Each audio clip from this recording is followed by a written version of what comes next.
Sadhguru, I read in one of your question answer sessions that you were referring that even meditation is not the thing. Like, I mean, maybe it's a confusion to me. Like, Buddha didn't meditate much, though his followers did. I mean, it's just a state of ecstasy which people get into. Is it that? Like, of course, I meditate and get the feeling of bliss and ecstasy, and it remains throughout the day. Is that enough for a spiritual journey? I'm a bit confused. It's enough incentive. It's only an incentive. Ecstasy is only an incentive. If it's painful, would you do it? No. So you feel blissful and ecstatic, that's only an incentive, that's not the goal. So Buddha was ecstatic? No, Buddha was never ecstatic. Did you ever see him dancing? He just sat like this. That's different. If I ask you to sit like that, would you sit? No. You need some incentive. So, just creating that sweetness in the system is an incentive. And above all, if you are feeling ecstatic within yourself, you become a better human being, isn't it? Aren't you? When you're very happy, aren't you a wonderful human being? Only when you're unhappy, you're a nasty human being, isn't it? Isn't it so? When you're happy, you're a wonderful human being, everybody is, isn't it? So keeping you ecstatic, a dose of ecstasy in the morning, the world is feeling better up. If everybody in Hyderabad started off in an ecstatic way in the morning, Hyderabad would be a wonderful place, isn't it? They start with tension, so it's something else is happening.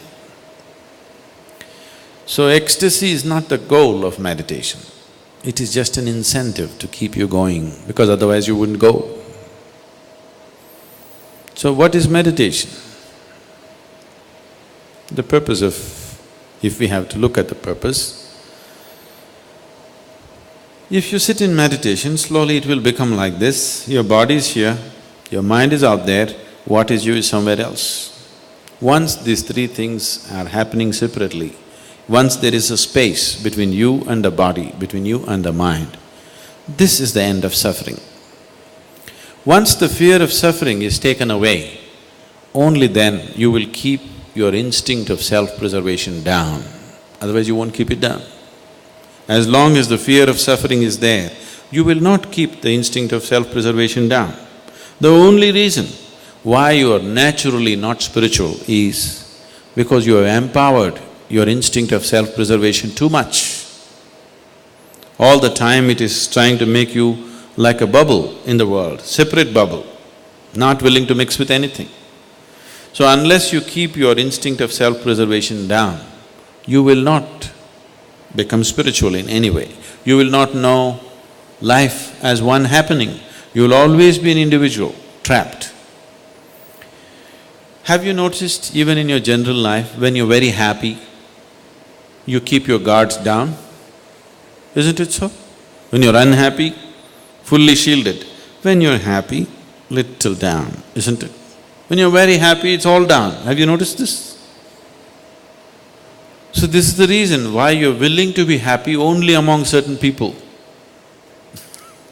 Because you don't know how to be just happy and still know where to stop life when it has to be stopped.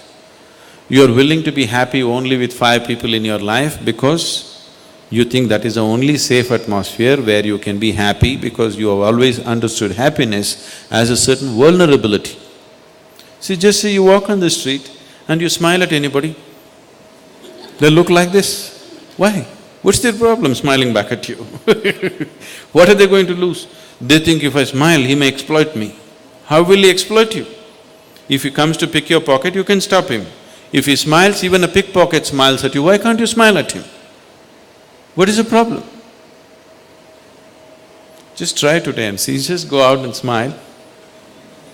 People who look like this, they're surprised, somebody is making me vulnerable to life. They want to go on the street like rocks, they want to go home and become life. Doesn't work. After some time you become a rock there also. If you want to be life, you must practice it everywhere, isn't it? So, Meditation gives you that space between you and your body, between you and your mind. Whatever suffering human beings have known, it has either entered them through the body or through the mind. Do you know any other kind of suffering? There are only two kinds of suffering, isn't it? Once you have a distance from these two things, this is the end of suffering.